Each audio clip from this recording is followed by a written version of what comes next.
dengan Allah itu nomor satu itu syukur. Syukur itu di atas takwa. Di Quran itu ada fattaqullaha la'allakum tashkurun. Jadi takwa itu supaya ke derajat syukur. Kalau Nabi membahasakan kalimat thayyibah yaitu la ilaha illallah Muhammadur Rasulullah, itu kalimat yang otoritas kebenarannya itu absolut, pasti benar bahwa alam raya niki gadah pangeran ingkang asmanipun Allah Subhanahu wa ta'ala. Tapi pengamalan niku, pengamalan la ilaha illallah itu harus ditalkin, diajarkan oleh orang yang spesialis nih, orang yang benar-benar mempunyai maslak. Maslak itu cara sampai kepada Rasulullah Shallallahu Alaihi Wasallam.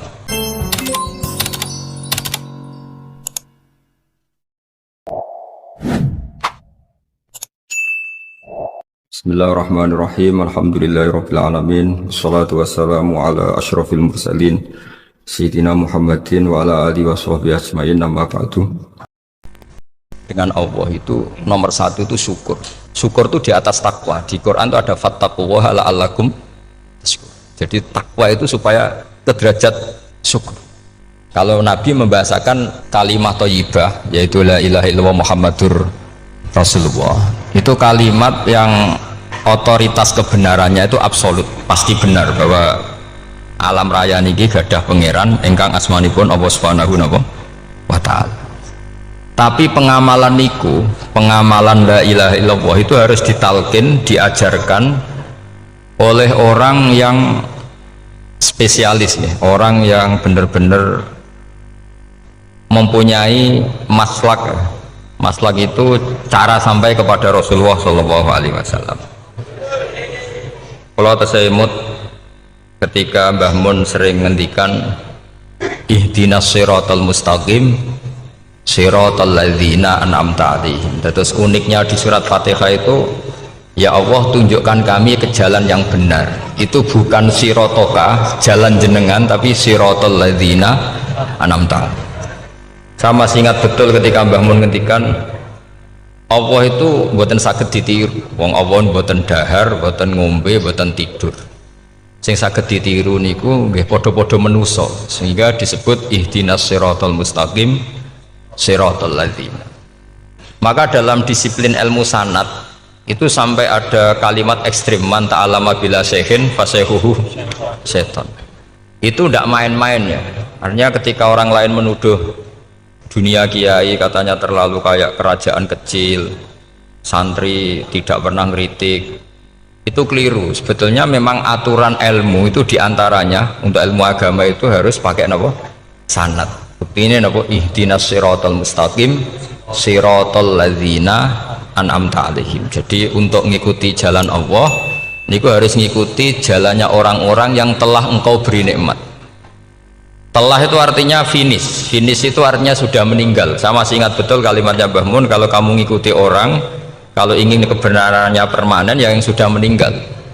Potongan-potongan soleh dadakan ngeten kan nggak meyakinkan. Pas ngaji gayanya kayak wong soleh, enggak mulai kumat meneh, soleh meneh, kumat meneh, itu kan nggak meyakinkan. Istighfar gini nangis, karek nonton dangdut gini nyesal. Terus apa ya, nggak jelas no? Terus gak kasil maksiat ya nyesal, gak kasil toat gitu nyesal. Itu nanti ikut partai wa akharuna atarafu bidunubihim kholatu amalan sholihah wa akharuna sayyi'ah. Jadi orang-orang zaman akhir itu nyampur aduk antara kebaikan dan keburukan. Kayak sampean sering sholat saf awal itu ya baik, tapi ya ono sombongi. Maksudnya ono sombongi kowe iku sapa wani kok ngarep. Maksudnya itu ya ribet kan. Makanya ada wali jadi wali itu karena kalau sholat itu di belakang. Alasannya aku izin mbek pangeran sawane kok ngarep. Jadi ilmu itu macam-macam. Bapak Rian sering dawuh, nak ana wong istiqomah ngimami masjid itu ya apik. Tapi nak keseringan ya perkarane ambisi mau digenti. Jadi istiqomah itu nak keterusan itu ya dadi ambisi. Mulane gak jelas ngimami masjid terus itu istiqomah apa mau. Artinya apa? Hidup ini nggak jelas. Justru nggak jelas itu bagus karena ketok menusane, napa? ketok manusia. Sehingga dalam ilmu fikih itu lucu. Lo cerita wali-wali top Abdullah bin Umar niku semadzhab dengan Abdullah bin Abbas. Mboten seneng urip teng tanah haram. Ketika banyak ulama, banyak sahabat seneng hidup di tanah haram, alasannya sholat di tanah haram itu seperti 1000 napa? Sholat. Tapi yang dipikir beliau bukan sholatnya, maksiat di tanah haram juga lipatannya sama. Maka rumahnya Abdullah bin Umar itu pas yang berbatasan. Nak sholat di bojone ning tanah haram, nak tukaran metu. Jadi ono area tukaran itu dikondisikan steril. Jadi masyhur itu. Jadi beliau nak lagi mesra di bojone wiridan teng tanah haram, nak tukaran metu sik. Baru tukaran. Secara meyakinkan karena sehingga kita di Indonesia sebenarnya punya sisi yang luar biasa karena kita ada maksiat di tanah haram. Jadi bisa saja kita ini orang keren karena tidak pernah maksiat di tanah haram. Walaupun saya nggak tahu kaji atau umroh tambah keren karena nggak pernah maksiat di. Karena banyak juga orang yang nangis di masjid haram jebule ngenes. Kamu naki sing elek bojoku tok. Rawong Turki wayu, wong Pakistan wayu. Bareng roh bojone elek wireng pesek. Terus nangis, ya Allah, sakmu naki sing elek kok bojoku tok. Nah, berhubung wayah haji dikira itu religius, napa? Akhirnya sing wedok gak terima, sakmono iki ganteng kabeh sing elek kowe tok. Makanya di haji itu pangeran nyindir faman faradha fihinnal hajja fala rafatha wala fusuqa wala jidala fil hajj. Itu pakai fi ku ing dalem. Jadi potensi maksiat kalau kaji itu fi. Justru pas haji itu pas potensi maksiat. Wong tenggene matof niku nggon tawaf niku. Wis masyaallah wong ayu ki pirang-pirang, wong ganteng ki pirang-pirang. Terus mari geger, mergo rebutan ngambung hajar macam-macam. Jadi pulau suwon istihad, dia napa istihad itu harus kita dengar. Jadi di antara mazhabnya ulama, termasuk Abdullah bin Abbas itu nempat di Taif. Taif itu dari Mekah 3 jam. Alasannya nggak ingin kalau terjadi apa-apa di tanah napa haram. Kita tahu Ibnu Abbas itu mengalami konflik politik dengan Abdullah bin Zubair. Itu ekstrim betul konflik berdua beliau. Akhirnya beliau milih di tanah haram. Wis tukaran-tukaran lah nak raning tanah haram. Maksudnya gremeng, mboten tukaran bacaan gremeng lah, gremeng sithik nak raning masjid haram. Artinya jangan kira orang di Indonesia terus ndak hebat, ya hebat, punya sisi nggak maksiat di tanah haram. Ya misalnya sholat kok ngarep nang masjid haram, jebule salate ya Allah sini wong. Wis kok ngarep paling afdol, jebule paling keliru coba. Mulai takbir yo keliru plus seudon. Haji Indonesia nu nak sofa walu niate rada elek. Sudah sih mau coba bismillah tau ora tau tak gua ngarep gitu. Menurut kalau yang kesekian kali ditanya gitu.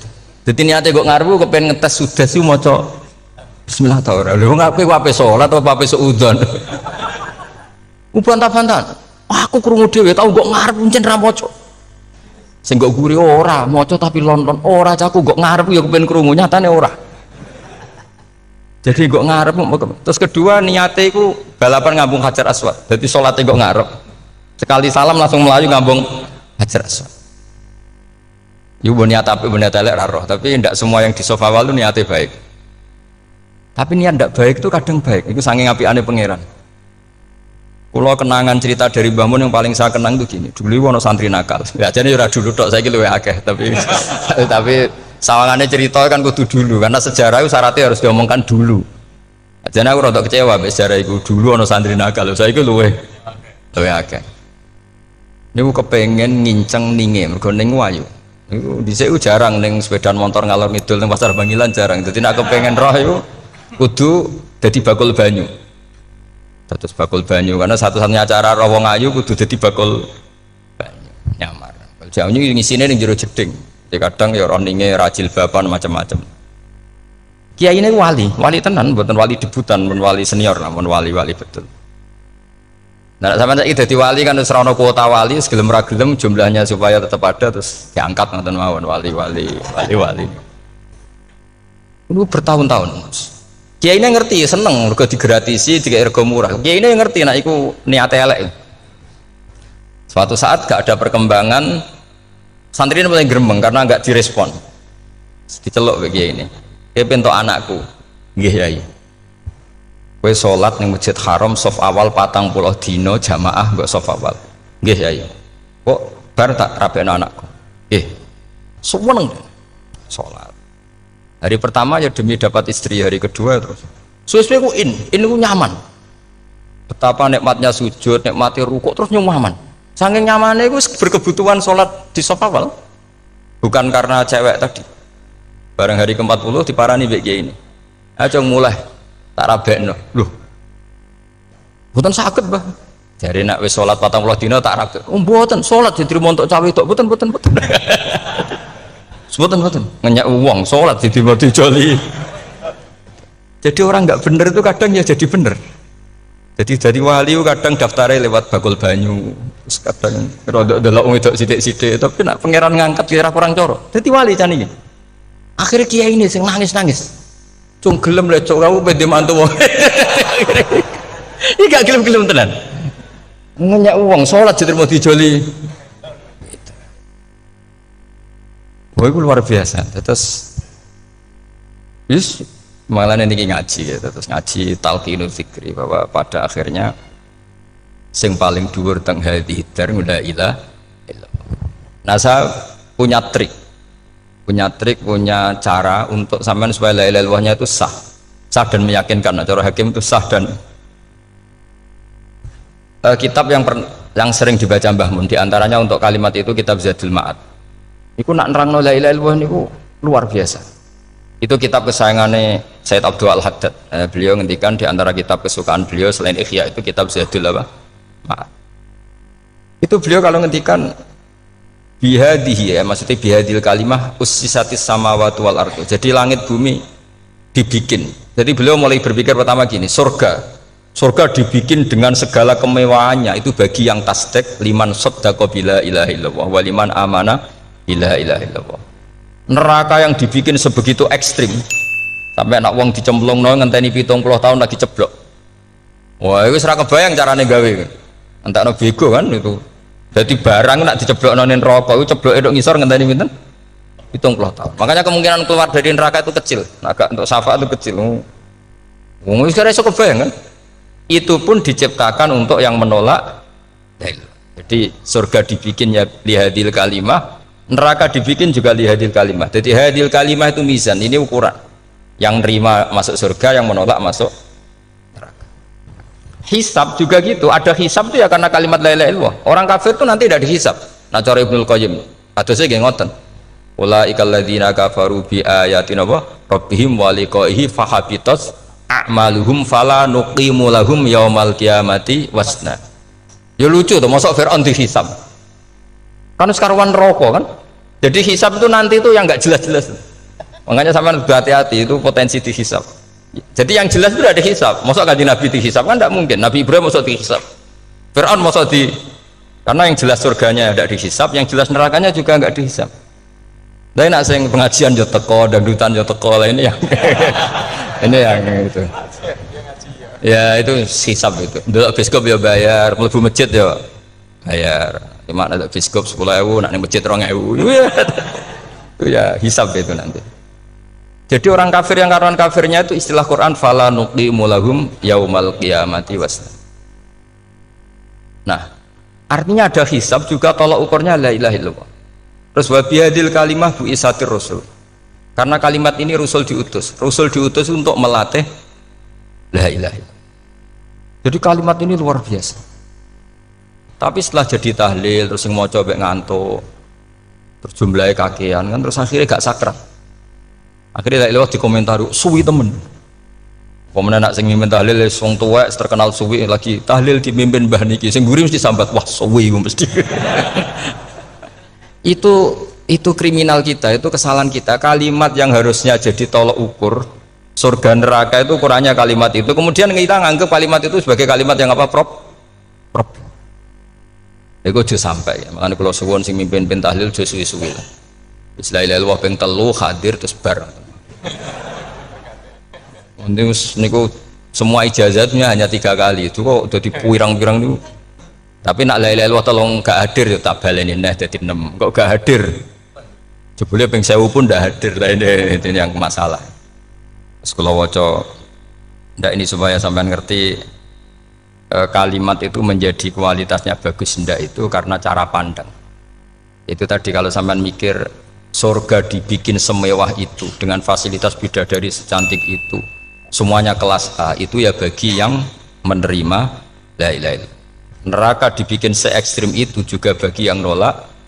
Jadi ini kalimat pembeda, makanya kalimat tuh hakin alaiha nahya wa alaiha namu. Terus wabiha atau alaiha ijazah gini usumnya usum wabiha atau alaiha tren ini gini wa alaiha atau wabiha nu pas wa alaiha enggak yang di sini umumnya alaiha nahya wa alaiha namut wa alaiha atau wabiha wa alaiha atau wabiha. Oh berarti orang jelas prinsipnya, gak jelas. Jadi kula suwun Mbah Mun sepuh-sepuh niku fi akhiri hayati nu sering maos talqinu zikri. Karena memang beliau ingin di akhir hayatnya juga kita semua nanti di akhir hayatnya semuanya min ahli la ilaha illallah Muhammadur Rasul. Dan itu dimulai dari sesuatu yang sangat-sangat ilmiah.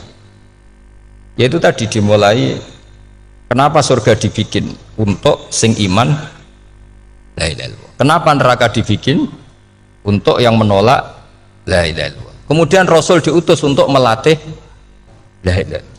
Nanti ada azab ya karena menolak la ilaha illallah. Ada maghfirah karena yang terima la ilaha illallah. Makanya istighfar, kalau cara oleh istihad, niku istighfar itu setelah la ilaha illallah cara kalau oleh istihad. Di beberapa Indonesia itu thariqah punya istighfar dulu baru la ilaha illallah. Tapi banyak ulama yang berpendapat dibalik. La ilaha illallah dulu baru. Karena istighfar itu didengar Allah itu setelah tauhidnya benar. Ini cara madzhabnya Abul Hasan apa? Asyadili, yaitu fa'lam annahu la ilaha illallah baru wastaghfir li dzambika ai li hadil kalimah. Karena orang bisa dimaafkan itu berdasar kalimat la ilaha illallah. Misalnya begini ya. Orang kafir itu kafir terus sampai 70 tahun. Sekali melafatkan la ilaha illallah itu yughfar lahum ma qad salaf. Jadi kullil ladzina kafaru iyantahu yughfar lahum ma qad salaf. Artinya orang kafir itu belum pernah tahlil, belum pernah istighosah, ya belum pernah istighfar, tapi sekali melafatkan la ilaha illallah secara sah langsung yughfar lahum ma qad salaf. Berarti dulu mana la ilaha illallah sama istighfar untuk kepentingan dimaafkan Allah? La ilaha illallah cara madzhab Abul Hasan Asyadili, karena alasannya wong kafir sing kafir wae tanpa istighfar asal kalimat la ilaha illallah benar langsung yughfar lahum maqad. Jadi cara pikirannya Abdul Hasan Asyadili itu la ilaha illallah yang benar dan kamu baru istighfar nanti insya Allah pasti dimaafkan bihaqi la ilaha illallah. Jadi fa'lam annahu la ilaha illallah baru wastaghfir li dzambika bihadil kalimah, karena sahnya istighfar setelah kalimat ini sah. Itu orang kafir yang kafir berpuluh-puluh tahun itu langsung diberi bonus sama Allah yughfar lahum ma qad salaf. Nah, ukuran iyan tahu pakai apa coba? Hei para wong kafir nak kowe mendo sangka kekafiran, ukurannya pakai apa? La ilaha illallah. Sekali la ilaha benar langsung yughfar lahum ma qad salaf. Makanya ketika ya Ja'far Shadiq, Sayyid Ja'far Shadiq beberapa lama arja ayatin fil Quran adalah qulil ladzina kafaru iyan tahu yughfar lahum ma qad salaf. Ketika mangane kan apik sesuk malaikat ya wong kafir 70 tahun Gusti mau celek lu pisan langsung jenengan sepuro mosok kula imam tahlil boten jenengan sepuro ya tapi masalahnya nak malaikat tapi kowe golek wajib lah iku semari perkara iku semari masalah kan bangsa ora ikhlas iku malah masalah nak sing guri malah meneh tapi kowe mau celek lu ambek gremeng mergo kesuwen dan nak kesuwen wong gremeng sing dosa sing tahlil apa sing gremeng? Sing tahlil ya melok dosa mergo kesuwen, sing gremeng dosa wong kalimat thayyibah kok digremengi. Nah terusno sing ngundang ya melok dosa pisan ribet kan. Ya ora ono fikih ngono ya ora ono. Maksudnya kalau cerita daripada rawan dosa ya mendingan la ilaha illallah sing ora gremeng. Carane piye? Sing mimpin ya sing fasih sing cepet. Yen insyaallah. Oh teng desa kula anggere muni tahlil ben Gus bakso nang kabeh, mesti cepet. Jamin mesti cepet. Kalau ya sering ngomong, aku cepet lah lu mati sing suwi. Mergo suwi mari dosa gremeng ya perkara nak. Lagi kan do sungkan mek kula. Nah teng adat masyarakat kan nggih sampai Gus sampai anak kiai kan sungkan dadi kiai-kiai sing tua-tua akhirnya melok cepet. Dan ini harus diilmoni. Saya ulang lagi ya. Sebetulnya dalam Thariqah Syadziliyah itu la ilaha illallah dulu baru istighfar. Alasannya apa? Sihhatul istighfar itu ba'da sihhati la ilaha illallah. Jadi dia bawa nggih qulil ladzina kafaru iyantahu yughfar lahum ma qad salaf. Saiki intiha anil kufri, berhenti kekafiran dengan kalimat apa? La ilaha illallah. Itu langsung yughfar lahum ma qad salaf. Dan Allah ngendikan fa'alam annahu la ilaha illallah baru wastaghfir lidzam. Ai bihadil kalim. Artinya gini, bisa saja istighfar kita itu tidak didengar Allah karena tauhid kita tidak pernah benar. Mau ngelafat notok tapi tauhidnya tidak benar. Maka terus dibutuhkan latihan-latihan dari ahlul ilmi, misalnya kayak Imam Sanusi, kayak Imam Asy'ari, itu pelatihan-pelatihan la ilaha illallah dengan pemaknaan yang luar biasa. Misalnya begini, ambil saja la ilaha illallah itu dengan makna seperti ini. Tidak ada sesuatu yang maujud kecuali disebabkan oleh yang super maujud. Alam raya ini, langit bumi ini kadung berstatus maujud. Kan nggak mungkin yang maujud diciptakan yang tiada. Nak ngono mau hadhil maujudat khalaqaha wajibul wujud. Lah wajibul wujud ini yang bernama Allah Subhanahu wa ta'ala. Maka kualitas Anda iman tuh lebih tinggi. Selama ini kan enggak. Orang no pangeran kecuali Allah. Terus Allah itu yang siapa? Ya Allah yang siapa itu harus kamu berani mensifati. Allah belum pernah menceritakan dirinya di Quran kecuali beliau dia mensifati zatnya. Saya adalah sing khalaqas samawati wal arda misalnya. Saya adalah zat yang begini. Karena itu dengan cara itu bisa dikenali. Ya, dengan cara itu bisa dikenali. Makanya Allah itu harus kita kenali, yaitu lewat ma'rifatullah. Ibadah tertinggi adalah ma'rifatullah. Ya caranya ma'rifat tadi dimulai. Gak mungkin alam raya ini kemudian diciptakan oleh al-adam, sesuatu yang tidak ada. Pasti yang namanya maujudat diciptakan yang maujud. Karena maujud ini maujud pencipta harus super. Lah super itu bahasa Arabnya wajibul wujud. Karena pencipta harus awal. Gak mungkin Fir'aun itu Tuhan lahirnya di bumi, berarti dulu buminya ketimbang Fir'aunnya. Tuhan-Tuhan yang lain juga begitu, masa dulu buminya ketimbang Tuhannya. Makanya Allah pasti Tuhan betul karena bersifat awal, bersifat qadim. Nah kalau kamu mulai latihan gitu, iman kamu itu bil bayyinah. Dan syaratnya iman yang benar adalah bil bayyinah.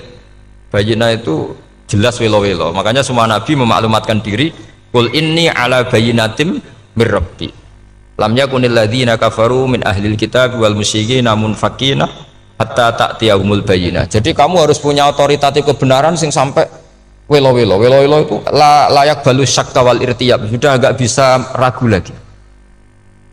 Nah saya khawatir kalau kita sudah tidak ngaji seperti ini, la ilaha illallah itu mau rutinitas. Pemenang nak kasiat ribet meneh kan. Nak diwaca 1000 kasiat ini, nak diwaca 2000 kasiat. Wah itu ngawur lagi. Saya itu kemarin ketemu banyak orang pintar lah di Jogja. Itu saya cerita, mereka tanya saya, Gus kenapa engkau jarang berdoa? Saya bilang saya itu sering berdoa, cuma mungkin Anda tidak tahu kata saya. Doa itu syaratnya harus setelah sihhatil iman, imannya itu benar. Dulu ketika Gerwani itu kampanye komunis itu gitu, anak-anak kecil disuruh memejamkan mata, ayo kamu minta permen sama Tuhan. Ternyata nggak dapat permen, suruh memejamkan mata lagi, coba minta sama bu guru, terus dikasih apa? Permen. Oh berarti yang ada bu guru bukan Tuhan. Artinya apa? Kalau umat Islam ini Islam ini kamu jual dengan doa, kemudian doa dipakai tolok ukur Islam bener apa enggak, habis kamu. Banyak orang ingin jadi Kapolri, jadi gubernur, jadi apa, ngundang orang-orang kondungo. Terus nyangoni akeh gak mandi, mesti dihujat deh. Dan sing donga yang ngerti nak ramandi, potongan wong seneng duit itu kan insya Allah ramandi lah kan kira-kira gitu. Jadi korbannya itu Islam kalau terus menerus doa yang dipakai apa? Transaksi. Maka doa itu nomor 2 atau 3, nomor 1 itu ya iman tadi, ma'rifatullah itu nomor 1. Bukan doa, karena kalau doa dijadikan nomor 1 takutnya itu dipakai ukuran. Makanya ketika orang kafir minta sama Nabi, minta itu ya bahasa Arabnya doa. Untuk mengubah Mekah jadi begini, untuk mengubah Mekah jadi makmur, jadi ada sungainya, roh. Nabi gak mau. Padahal Nabi kalau doa pasti mustajab apa enggak? Tapi andikan itu diturutin, maka ukuran iman selalu pakai doa. Dan itu bahaya jangka panjang, karena Nabi pirsa pengganti beliau-beliau kamu-kamu yang nanti doanya tidak mandi, itu bahaya, itu tidak prospek cara hitung-hitungan. Iya nak zaman Nabi donga mesti mati. Nak ketika era sampean dia nak kiai tenan Pak, kalau donga ana sugih, nak ora sugih kira kiai kan ribet. Mungkin dhewe kiai ora sugih kan ribet kan. Maka kita sebagai ulama itu punya hitung-hitungan. Nah, beda dengan pakai ma'rifatullah. Misalnya begini, ini contoh paling gampang. Orang kafir itu dulu mengukur kebenaran Muhammad, mereka tentu manggilnya Muhammad. Muhammad, kalau kamu mengklaim bahwa orang mati bisa hidup lagi, coba mbah-mbah kamu yang sudah mati bangunkan. Kalau bisa berarti kamu benar, kalau ndak ya ndak. Pertanyaannya itu yang faktu bi abaina in kuntum apa?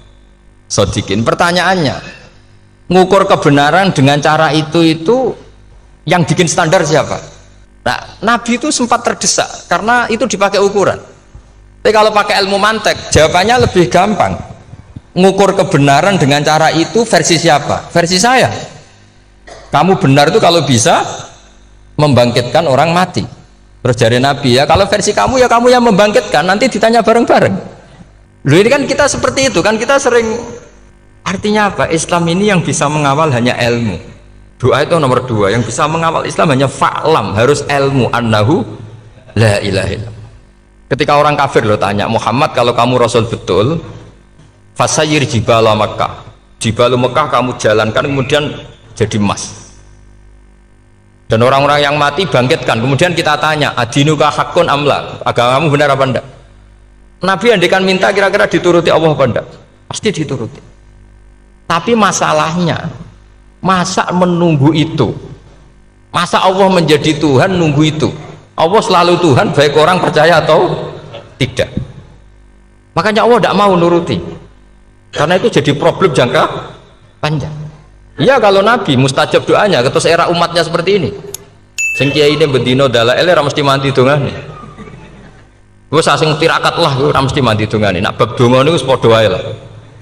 Misalnya mesti mandi, nak wong waras mesti dinggo donga husnul khotimah, ora dinggo golek sugih, itu mesti amatir.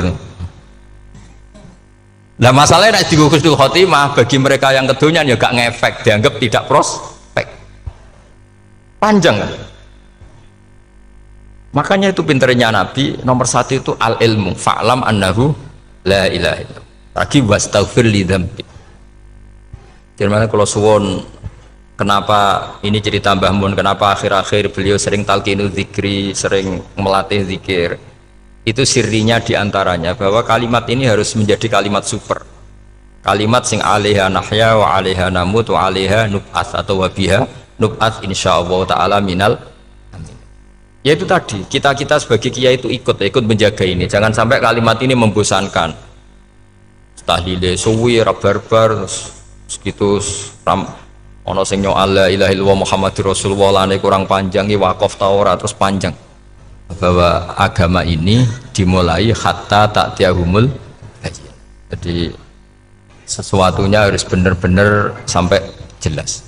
Orientasi para ulama dulu itu cara menerangkan la ilaha illallah itu sampai difahami an bayyinatin. Makanya semua nabi memaklumatkan diri kul inni ala bayyinatin mir rabbi. Sampai di situ. Dan semua cerita-cerita di tafsir Jalalain di apa-apa itu ukuran kebenaran itu lam yakunil ladzina kafaru min ahlil kitab wal musyrikin namun fakina hatta ta'tiyahumul bayyinah. Monggo. Maka semua kita itu harus punya kecakapan untuk merangkai dalil. Kalau gak ada pengalaman saking kitab-kitab turos, kitab-kitab dulu. Itu ketika beberapa ulama ditanya, dulu ketika ulama-ulama dulu berdebat tentang apakah imanul muqallid, imannya orang yang tidak bisa berargumentasi tentang Tuhan itu diterima apa enggak, rata-rata ahli sunnah bilang diterima, tapi tetap dengan catatan itu potensi goyah. Itkul man qallada fit tauhidi imanu lam yakhlu min tardidi. Tapi ternyata ulama-ulama itu prakteknya juga mengajari masyarakat supaya ada sedikit dalil atau kepastian logika. Masyhur itu ulama dulu ketika tanya orang-orang Arab, orang-orang desa, Ya Arabi, bima arafta rabbak. Kamu kok tahu kalau Tuhan itu ada, itu gimana? Jawabannya mereka meyakinkan. Al-ba'ratu tadullu alal ba'ir wa atharul aqdam yadullu alal masir. Ono tletonge sapi ya mesti ono sapine. Ono atharul aqdam, artinya ono tipake wong liwat ya mesti ono sing liwat. Sehingga itu sudah dianggap cukup kalau ada makhluk ya ada khalik. Artinya terus menjadi gampang ketika Allah ngendikan misalnya am khuliqu min ghairi syai'in. Mosok hadhil makhluqat sing maujudat kemudian khalaqahal adam. Itu kan enggak ketemu akal. Maka termasuk kekaguman saya sama kitab Fathul Bari sarahnya Bukhari itu ngendikane wa hadza sing inda ahlil mantak yusamma iltidzadzan aqliyan, bahwa agama ini harus ada kenyamanan secara akal. Kalau Nabi membahasakan wajadah halawatal apa?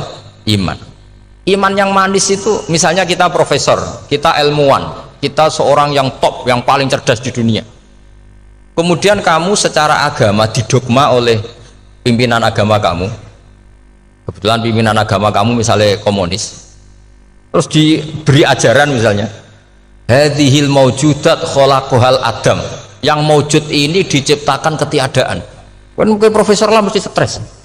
Piye wong Adam kok ciri utama ketiadaan ya layu asiru saya tidak ngefek. Bandingkan dengan misalnya kita goblok lah, petani lah, wong paling goblok lah misalnya diajari bumi ki ono mbah wonten, terus sing gawe bumi ono ya ono, wong barange ono kok sing gawe ra ono. Lebih gampang. Lah itu cara Fathul Bari hadaddin itu mudah sekali, sahlah qoriba. Kalau dalam baca Said Abdul Haddad itu hadil kalimah sahlah qoriba. Salah qoriba itu enak difahami karena ya sudahlah, kalau hadil maujudat ya khalaqahal maujud. Berhubung maujud ini maujud khaliq ya wajibul wujud, kira-kira maujud super lah atau kausa prima atau apa. Jadi segampang itu lama menerangkan tauhid. Nah khawatir saya kalau penjelasan seperti ini sudah hilang terus mau wong takok kasihate nak maca sakmene paket ngene, nak sakmene paket ngene. Lah anak ramadi terus mental. Jute la ilaha illallah ya ngobos. Nah ini kan jadi tersangka. Makanya saya tadi bilang, saya berkali-kali saya belajar tauhid, belajar ilmu mantek, itu kepentingan saya hanya satu, supaya orang familiar dengan logika la ilaha illallah. Itu tadi mulai yang pelatihan kelas ringan, yaitu tadi al-ba'ratu tadullu alal ba'ir wa atharul aqdam yadullu alal masir, sampai pelatihan yang agak berat, tapi sebenarnya tidak berat-berat banget. Karena tadi am khuliqu min ghairi syai'in, masa kalian semua yang sebegini hebat maujudat kemudian kamu disebabkan oleh sesuatu yang tiada. Iku mbok sampean profesor lah iku ora iso logika, wong barang ra ono kok nyebabno. Al-aqdam ya dulu alal masir. Jadi ono teledong ya mesti ono sapine. Ono kipak tracaane tak kaki ya berarti ono sing barli liwat. Artinya hadil alam ini atharun min athari qudratil. Sekolah suwun, kalau mau maca sanad talqinu dzikri dari Mbah Mun, dan saya berharap kita ini saling menopang. Makanya saya Gus Yofur itu sering belajar mantek sampai belajar usul fikih, karena nggak bisa kita tanpa ditopang ilmu-ilmu seperti itu, nggak bisa, karena banyak khurafat, banyak syubhat. Termasuk penumpang paling gampang adalah Anda berislam secara senang, secara ceria, supaya tidak kepikiran nyuwun sewu pindah agama atau pindah ke yang macam-macam. Makanya diantara rumusnya Islam itu rodi itu billahi robba. Rodi itu puas. Sampai cari di kamus, ridho itu puas, marem. Ojo mbok maca di pangeran Allah pah-pah. Makanya kalau berharap jenengan jangan sering berdoa, nanti gampang kecewa. Karena potensi tidak mandinya lebih tinggi gitu loh. Jadi pokoknya seneng pangeran. Pangeran ku sapa sing gawe langit bumi, sing ngekek oksigen ora usah bayar. Sing aku elek lah ya payu rabi. Nyifati pangeran sing wis terjadi. Ora usah bayangno. Wah aku jaluk jadi bupati ora jaluk suke ribet. Lu keluar kecelok wong alim mboten nate nyifat donga nemen-nemen. Sing wis kliwat ya. Ngaku yo wong narukan nyatane payu rabi. Umume wong di mobil gue di mobil. Umume wong bingung ya sering melok bingung. Sudahlah sudah. Lho kok sampean kok ora top ya coba. Wong melarat sekolah yo ora tamat, yo tetep oleh menghirup napa oksigen. Presiden seneng dadi presiden, kowe ngopi untuk utangan yo wis semeneng. Semulai ra diusir bojo ya wis seneng. Sebenarnya seneng itu gampang. Mbok yo nyifati pangeran sing wis gampang-gampang lah kayak di Quran itu nyifati Allah itu soal alhamdulillah alladzi atamani wa saqoni aku melarat lah nyatane kelar mangan. Ya sudah yang gampang-gampang. Lah sampean ndak kakian donga ben sugih. Kula bolak-balik cerita kula nanti dilani wong elek. Rayu elek sowan kula. Kula kenangan terbaik saya dadi kiai gini. Gus kula dongakno dadi sugih. Tenane, Mbak? Nggih, tak critakno. Nak bojomu iku sugih. Sing pertama ditata apa? Omah Gus ya, omah ditata. Suwe-suwe mobil ditata Alfa. Terakhir sing dievaluasi ku sampeyan. Omah wis apik, mobil wis apik, sing elek apa? Bojo mesti sampean kena evaluasi. Iku wis mesti ya. Akhirnya Srasito. Jadi kula nu nate bully tiyang terbaik lah. Kenangan saya terbaik jadi kiai ini gini niku. Akhirnya iya Gus. Kan enggak mungkin omah suwapi, mobil suwapi. Coba yang kamu evaluasi apa tuh? Mulai artinya sudah lah, tidak usah kepengen itu dikurangi lah. Hubungan kita dengan Allah itu mensifati itu insya Allah pasti lebih indah. Ya misalnya kita Islam ya alhamdulillahilladzi hadana li hadza ma kunna linahtadiya laula. Sudah, tapi sekali sampean mikir, sak rewangi Islam yo mesti mlebu swarga. Oh, mesti kena was-wase setan tak jamin.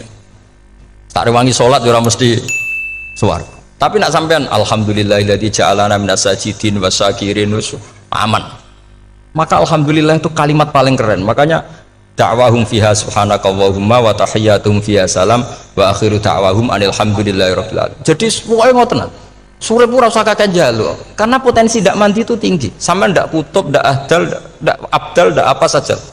Wis donga wis umume wong-wong lah. Dunia hasanah fil akhirati hasanah wa qina adzabannar. Hasanah wa bi artine pokoke hasanah. Pokoke hasanah fil akhirati ya hasanah. Senara iso hasanah ya rabi jauh jenenge hasanah pokoke sementing. Karena kula niku pengalaman dadi kiai, suwanger wong kok kakean donga mesti kakean ngeluh. Ya karena potensinya ndak mandi. Jajal sampean ndonga apa jajal? Selama ini kan njuk mapan yo ora tau mapan. Njuk sugih yo rakus, wis diparingi cara pangeran wis maringi jebule sampean ingin lebih. Makanya saya mohon sekali, jadi hubungan dengan Allah itu nomor satu itu syukur. Syukur itu di atas takwa. Di Quran itu ada fattaqullaha la'allakum tashkurun. Jadi takwa itu supaya ke derajat syukur. Karena tadilah cobalah dilatih. Saya pernah ngecek orang yang sekarang dugem menikmati maksiat dengan orang yang takwa mensyukuri tidak maksiat, itu nikmatnya itu masih tinggi nikmatnya orang yang syukur karena berhasil meninggalkan maksiat. Makanya kamu yang syukur bengi-bengi seradi duit ning kamar wudu bariku ngelamun jujuk esok yes alhamdulillah gak maksiat.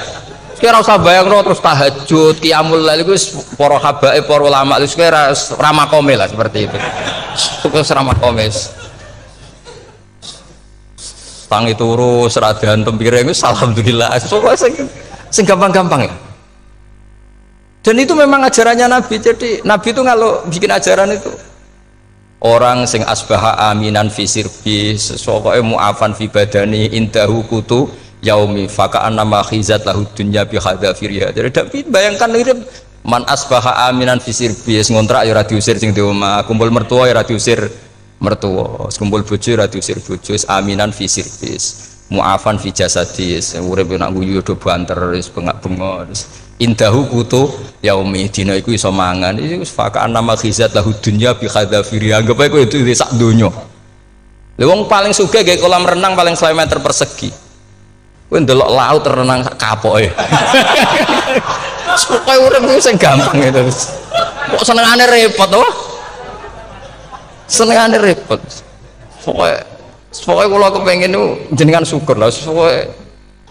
Pokoknya gimana ini pokoknya ini kampanye syukur lah. Pokoknya karena tadi coba yang biasa dungo-dungo itu dikurangi lah. Syukurnya dulu yang lo sampai tak arani. Doa yang mandi itu dimulai apa? Asana Allah. Tinggi mana doa dengan syukur? Syukur. Nabi itu kalau berdoa itu nyifati Allah panjang sekali. Alhamdulillah hamdan katsiran terus wa hamdan wa fi ni'amahu wa yukafi mazida ya rabbana lakal hamdu kama yanbaghi li jalali wajhika azimi sultanik la nuhsi sana'an 'alaika anta kama athnai ta'ala nafsik antal muqaddim wa antal muakhir. Wus panjang.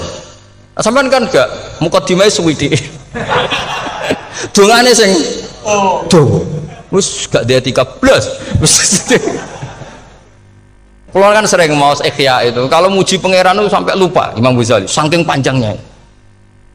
Sama dulu donga-dongane Nabi itu kalau muji Allah itu panjang sekali dongane sidik nak jenengan mukadimah alhamdulillah rabbil alamin nabi angob pas donga ya Allah ya Rabbana temenan blas gak dia tiga itu. Jadi saya mohon sekali pokoknya agama ini harus bifarohin wasururin kalau donga yang paling kalau kenang sama yang Mbah Mun gini us farihi namuna amin pokoknya kita itu pokoknya senang makanya kalau suwun lah pokoknya beragama terus seneng rodi itu bila roba rodi itu kalau anak maknanya marem lah marem di pangeran Allah itu marem atau Sayyidina Ali lah kafani izzan antakuna li robban wa kafani fakhran an akuna laka abdan pun gustin tek bangga kula dadi manusa mergo pangerane jenengan cara di pangeran Fir'aun kan yo ribet wae wis mati tenggelam dadi ton terus wa kafani fakhran an akuna laka abdan kula nu seneng banget mergo dadi kawulane jenengan. Misalnya jadi kaulane presiden ya iso coplok, kaulane menteri kadang ketangkep KPK, kaulane musuga kadang bangkrut, ribet kan? Makanya beliau ngendikan kafani izan antakuna li robban wa kafani fakhron an akuna laka apa abdan. Terus ini kalau rati provokatif lah, semergi zaman akhir sampai pandemi ngeten wis ra syukur ribet. Setelah saya jadi kiai dan penelitian, saya itu berkali-kali didatangi dokter, tentara, juga polisi. Mereka sering bilang gini, Gus saya ini dokter negeri. Saya ke NTT, ke Papua, karena saya muslim, berkebutuhan Islam, maka dibikinkan musola, dibikinkan masjid. Kalau kiai tidak bisa, bikin sendiri urunan mau narik siapa. Itu. Mau narik tarikan di jalan yang mau nyumbang. Siapa? Tapi kalau kebutuhan negara karena tugas negara ya difasilitasi negara dan tidak dianggap misionaris karena negara. Begitu juga di beberapa negara yang non muslim kayak di Argentina, di Venezuela itu ada masjid, ada kajian Islam ya karena duta besar dan itu aparat negara. Disinilah kearifan para ulama berkoalisi dengan umarok dengan makna yang positif bahwa agama ini harus ditopang umarok, sistem negara. Tentu di situ ada tentara, ada polisi, ada macam-macam. Kita sebagai kiai juga nggak berdaya di depan para bandar narkoba apa-apa kalau nggak ada BNN. Kita mau apa dengan korupsi kalau tidak ada KPK? Sehingga kearifan para guru-guru kita, mulai Mbah Maimun, bapak saya sendiri, NU, Muhammadiyah, semua ormas-ormas Islam itu pasti maulah kerjasama. Karena kita siapa ya?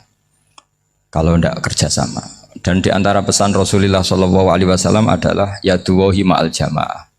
Jadi apa ya kebersamaan itu sudah berkah. Fa inna yaduwahi ma'al jamaah. Jadi berkah. Lalu kenapa saya kalau ngaji bawa kitab? Ini agak sebetulnya itu lazim. Lazim itu suatu yang harus. Tapi karena kelamaan mubalek itu tidak pakai kitab. Seakan-akan bawa kitab itu yang aneh. Sebenarnya aneh mereka. Karena begini logika simpelnya ya. Umat Nabi ini berhak dapat apa coba? Berhak dapat warisan yang paling luhur, paling hebat, paling jernih. Apa itu Quran dan hadis? Pertanyaannya siapa yang paling punya hak otoritatif untuk menerangkan Quran hadis? Ulama. Ulama yang mana ya? Yang kapabel yang sudah diakui dunia kayak Imam Ghazali, Imam Bukhari, Imam Syafi'i. Artinya kalau kita tidak pakai materi itu ulama mendapat pikiran kita, bukan mendapat pikiran mereka. Saya ulang lagi, kalau kita tidak pakai materi yang otentik, yang orisinil, ulama umat ini mendapat pikiran kita, bukan pikiran mereka. Maka saya berusaha supaya teman-teman atau semua umat Islam dapat pikiran-pikirannya Imam Ghazali, pikiran-pikiran Imam Bukhari, pikiran-pikiran Abul Qasim Al-Junaidi, kejernian-kejernian Abu Yazid Al-Bustami. Kejernihan itu diantaranya adalah misalnya makalah yang menurut saya itu makalah yang super. Jadi untuk ngadepi krisis karena COVID atau karena apalah. Itu lama dulu sederhana sekali. Beliau-beliau punya rumus yang mungkin jarang didengungkan orang, tapi saya akan kampanye rumus ini. Al-istighna, hakikatul istighna, itu adalah al-istighna anis syai' labihi. Jadi pemenuhan kebutuhan yang sebenarnya adalah kita berusaha menghindari sebanyak mungkin kebutuhan yang sekunder, yang enggak penting. Bukan memenuhi semua yang kita inginkan. Jadi misalnya begini ya, kalau kita lapar, itu keinginan kita itu makan enak apa asal makan? Tentu jawabannya asal makan yang sehat. Tapi kalau nuruti nafsu kita, makannya yang enak, teman makan ya enak, terus di warung yang favorit. Ini kan satu kebodohan. Kenapa untuk makan saja butuh definisi sekian banyak? Yang kita harus kecewa, warung favoritnya bisa sudah tutup, atau kita ke sana harus macet, ribet. Yang benar-benar arif dan bijaksana itu adalah al-istighna anisya. Sesuatu yang tidak mendesak itu jangan jadikan kebutuhan. Sehingga kalau kita puasa misalnya, semua makanan itu enak karena kita sangat lapar. Sehingga Abul Qasim Al-Junaidi ketika ditanya, ma'idamu to'am, lauk makanan itu apa? Jawabannya lucu, alju, lapar. Kalau kamu lapar ya semuanya enak. Ini sudah mulai hilang. Kita bilang makan enak itu ya sate, ya gulai, ya pizza yang kita senang. Akhirnya apa? Untuk nikmatnya Allah itu kita jadi ribet. Apalagi yang orang-orang fasik harus ditemani perempuan yang tidak halal misalnya, atau harus ada ajudan, ribet. Nah pertanyaannya, orang yang ribet sama yang nggak ribet itu pinter mana? Pinter yang nggak ribet. Nah ini kearifan-kearifan yang mulai hilang. Lalu siapa yang bisa mewarisi itu? Ya ulama. Jadi ulama itu cara berpikir sebenarnya simple. Makanya mereka sering kalau tahajud itu, di antara makalah Sayyidina Ali paling terkenal dan yang menjadikan beliau punya derajat yang luar biasa itu adalah kafani izzan antakuna li robban wa kafani fakhron an akuna laka abdan. Ya Allah, saya ini sudah begitu mulia, begitu terhormat dan sangat-sangat terhormat karena yang menjadi Tuhan itu Engkau. Jadi rumus pertama itu karena menjadi Tuhan itu Engkau. Hanya Tuhan yang abadi, Tuhan yang pertama, artinya Tuhan yang al-awwal. Coba ya Allah, kalau saya ini punya Tuhan Fir'aun, punya Tuhan mati jadi tontonan lagi, itu kerennya di mana coba? Andaikan kita punya Tuhan Fir'aun, atau punya Tuhan yang asal-usulnya manusia, apapun hebatnya manusia itu, kita punya Tuhan manusia itu. Tuhan yang lapar, yang kalau nggak makan mungkin pingsan, mungkin bisa kena COVID, nanti Tuhannya diisolasi. Kayak apa? Makanya ketika Tuhan Allah menyindir ketuhanan selain Allah itu, Allah hanya menyindir dengan kalimat sederhana, kana yakulanit to'am, yang kamu tuhankan itu masih makan. Artinya kalau nggak makan ya lemes. Jadi lama-lama ada orang gini, alhamdulillah tadi Tuhan mampir ke saya, kelihatannya lapar, setelah tak kasih makan sehat lagi. Susah nggak punya Tuhan yang seperti itu.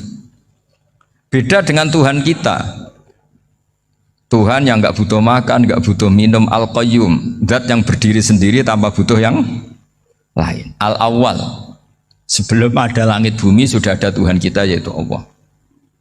Bandingkan dengan Tuhan-Tuhan yang dipertuhan yang lain, yang adanya setelah bumi, misalnya Fir'aun dan sebagainya. Sehingga Sayyidina Ali pertama jadi kebanggaan apa? Kafani izzan antakuna li robban. Saya ini keren betul karena punya Tuhan yaitu Engkau. Tuhan yang lahul asma'ul husna, Tuhan yang semuanya punya kebaikan, punya keabadian, punya keagungan. Terus wa kafani fakhron an akuna laka abdan, dan saya bangga sekali karena saya menjadi hambamu. Kalau saya jadi hambanya Pak Rektor ribet kan? Sudah tak hormati ternyata nanti tidak rektor. Ya kan ribet kan? Terus pokoknya ribet. Jadi budaknya manusia itu ribet. Makanya ada seorang wali datang ke temannya yang jadi presiden atau jadi raja. Datang ke situ karena tidak punya uang, mau minta uang karena temannya raja. Setelah sampai sana ternyata temannya ini karena orang soleh pas berdoa, ya Allah saya minta ini, minta ini, minta ini. Terus si wali tadi pulang. Tanya, kenapa kamu pulang? Ternyata dia sama, masih minta-minta kayak saya. Jadi sederhana deh. Sama-sama minta kamu, minta zat yang kamu mintain katanya. Jadi dulu itu orang itu sebegitu dekat dengan Allah. Sehingga si raja ini terus ketemu wali tadi tanya, kenapa kamu menyepelekan saya padahal sekarang saya raja? Terus ditanya sama wali tadi, karena temannya, kalau kamu di padang pasir tidak bisa minum dan harus minum 1 gelas, dengan ongkos kamu harus mengasihkan semua kerajaan kamu demi minuman itu. Pilih mana, minuman apa tetap jadi raja? Ya saya milih bisa minum. Saya tidak raja tetap hidup, tapi kalau nggak minum mati. Bagaimana Anda bangga dengan satu kerajaan sing la yusawi kak samain, yang tidak sama dengan segelas air. Jadi artinya terus mereka melihat jadi raja itu ya biasa, jadi presiden biasa, jadi rektor biasa, karena mereka biasa berlogika hakikatul izzah itu ya taqarrub ila Allah, yang benar-benar terhormat itu ya dekat dengan Allah. Begitu seterusnya mereka bikin paradok-paradok yang aneh, tapi itu menjadi pelajaran. Bapak saya Ki Nur Salim itu senang baca anekdot Nasiruddin Koja. Itu kalau bikin orang-orang aneh, itu dia datang ke satu pesta, pakai baju lusuh, pakai sarung lusuh atau celana lusuh, sama Sohibul Bait yang punya acara dibiarin. Setelah dibiarin dia pulang pakai jas, pakai dasi, pokoknya keren. Dihormatin, pakai alpat, pokoknya dihormatin. Silahkan. Pas dia disuruh minum, minumannya itu disokkan saja ke sakunya. Jas, kamu harus minum yang banyak, karena kamu yang dihormati, bukan saya. Terus makanannya semuanya diletakkan di saku, ada yang apa, ayo kamu makan yang banyak. Alpatnya juga gitu, dikasih sate apa, ayo kamu makan yang banyak. Mereka tidak melihat saya, melihat kamu. Akhirnya orang satu pesta itu istighfar semua, berarti kita ini salah. Terus dia pidato, kenapa kamu uang gitu? Tadi saya datang, orangnya sama. Gara-gara beda pakaian, penghormatannya beda. Berarti yang berhak dapat makanan ini jasa ya, bukan saya. Betapa naifnya kita sebagai orang. Ternyata kita masih hormat sesuatu yang seperti itu, yang atribut lah. Jadi orang-orang sufi itu orang yang bisa menertawakan dunia. Akhirnya ya, pertama dia dianggap orang gila, masa jas dikasih makan, dikasih minum. Tapi secara fikih dia benar, haram dia makan. Karena pas dia datang dibiarin, setelah pakai jas dikasih makan. Berarti hakikat yang dapat rezeki siapa? Jasnya apa orangnya? Jasnya apa orangnya? Jasnya. Jadi itu orang-orang sufi, kearifan orang-orang dulu itu bisa ngelola hal-hal yang keseharian menjadi luar biasa. Ada seorang wali melihat istrinya makan satu piring, anaknya makan satu piring. Ditanya, kalian kenyang? Wah, kenyang sekali. Melihat anaknya minum kopi satu cingkir, senang. Kalian senang sekali. Wah, kalau senang dengan hal-hal yang murah bisa, ngapain harus senang dengan hal-hal yang mewah? Bodoh sekali saya. Sehingga terus mereka bisa qanaah. Qanaah itu ya hidup itu simpel, sederhana. Jadi tentu saya tidak akan ngomong yang muluk-muluk, selain itu tidak bidang saya juga apa ya. Kita ini butuh obat di kondisi Covid seperti ini, butuh kesederhanaan, butuh apa ya? Istighna tadi, kita harus istighna billah an ghairillah. Jadi sudah cukup bahwa Allah ini segalanya. Sehingga tadi saya dengarin himnenya Unisula, yang paling saya kagum adalah dimulai dengan kalimat-kalimat thayyibah. Di antara tugas suci Nabi Ibrahim dan semua nabi adalah wa ja'alaha kalimatam baqiyatan fi aqibi. Nabi Ibrahim itu nabi yang diberi gelar Allah. Dia adalah nabi yang menjadikan kalimat tauhid itu kalimat yang abadi. Fi akibih, di anak turunnya, di semua generasinya, baik anak turun karena gen maupun karena pembinaan, karena pendidikan. Ini penting sekali saya utarakan karena apa? Satu kehidupan itu sebenarnya digerakkan oleh kata-kata, oleh moto kalau orang bahasa modern. Sehingga banyak ulama mengatakan al-ibarat kutun li'ailatil mustami'in, bahwa redaksi atau moto atau pegangan hidup itu penggerak kehidupan. Sehingga sebetulnya manusia itu digerakkan oleh kalimah-kalimah itu, oleh moto-moto itu, oleh prinsip-prinsip hidup itu. Misalnya orang Palestina itu tiap hari ke pasar gitu. Mereka ke laut gitu. Ditanya, kenapa tidak takut tembak Israel? Jawabannya lucu. Kena tembak ya mati, nggak makan ya mati, nggak kerja ya mati. Ya sudah, sama-sama mati ya, mendingan aktivitas normal. Tapi saya tidak menyarankan itu untuk melawan Covid. Ini cerita saja nanti. Kamu jangan provokator itu, karena ini wilayah sensitif. Jadi banyak orang yang poligami, kalau ditanya alasannya gitu, istri satu ya cerewet, dua ya cerewet, mendingan 4. Ya banyak ya gitu. Tapi ada yang kebalikan, istri satu cerewet saja hampir jantungan, apalagi 4, tinggal matinya kan gitu. Itu semua yang menggerakkan itu kalimat. Kalimat itu satu pegangan. Banyak orang loh yang nggak ingin jadi rektor tuh banyak loh Pak Bejo. Jangan kira semua dosen ingin jadi rektor. Melihat rektor sibuk rapat mempertahankan reputasi Unisula terus sering pegang kepala. Ngapain repot-repot? Jadi tukang sapu aja dapat gaji, ngopi, rokokan, selesai. Bodoh amat. Jadi rektor, mikir orang banyak. Banyak loh orang yang nggak ingin jadi presiden tuh banyak. Karena ngopi nyaman, nggak ada yang ganggu. Mau tidur sampai jam 9 siang juga gak ada yang ganggu. Sehingga mereka melihat pegawai negeri itu gak keren, orang kok diatur jam, disiplin. Itu memang cara Allah membagi rahmat. Mau kamu apakan coba? Cara syukurnya dia seperti itu. Bapak saya dulu tuh sering ngajarin saya, diajak jalan-jalan pagi-pagi. Melihat orang ngopi, makan uduk itu bapak seneng. Kok enak jadi wong awam. Ngene esuk-esuk nyemak bocah kesel kabeh kono enak ngopi rokokan. Bapak kadang iri sama orang awam itu iri. Sudah gitu berharap masuk surga kan enak sudah gitu. Tahu-tahu mati, tidak tahu ke surga apa ke neraka ya tidak tahu. Jadi nah orang dulu itu orang yang bisa mensederhanakan dunia. Sehingga ya sudah cara bahagia. Makanya saya alhamdulillah saya ini kerjasama sama UII sama beberapa kampus. Memang amdan itu sengaja. Kampus itu ya punya sistem yang nggak bisa mewakili sistem kiai. Kiai juga punya sistem yang nggak terwakili oleh kampus juga sebaliknya saling melengkapi. Saya sering ketemu rektor UI, rektor kampus-kampus Islam. Mereka cerita, Gus pendidikan pondok harusnya dimodernkan gini-gini. Saya bilang, kalau pondok modern kayak kampus itu nanti saya ketemu Allah nggak bisa jawab. Kenapa Gus? Saya beri contoh gini. Kalau misalnya perempuan perawan lah atau apa saja, namanya perempuan, mau tanya tentang menstruasi atau haid. Kalau semuanya sistem kampus, dia harus kuliah dulu, registrasi dulu, kuliah dulu, bayar dulu, dan dapat jawabannya nunggu mata kuliah pas itu. Bandingkan kalau sistem pondok, saya tuh sering ke pasar sama anak saya dicegat sama ibu-ibu. Gus, anak saya ngalami gini-gini, keluar darah terus menerus, nggak 6 hari tapi 1 bulan penuh. Itu hukumnya apa Gus ya? Nanti saya mau sowan ke jenengan. Nggak usah sowan di sini aja. Ya sudah, sebelum mengeluarkan darah yang rutin seperti itu biasanya haidnya berapa hari? 6 hari ya sudah ikut yang 6 hari, yang lainnya istighatsah. Ngoten tok Gus, ya udah ya. Begitu terus di masalah udhiyah Pak. Ya coba kalau semuanya pakai sistem kampus, daftar dulu, bayar dulu.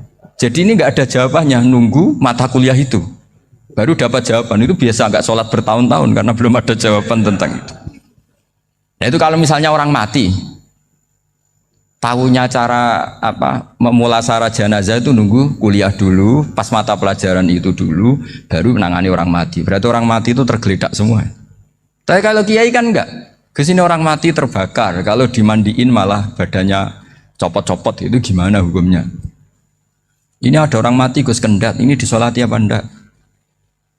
Ada orang mati apa itu oplosan ya, itu disolati enggak? So sering ditanya gitu.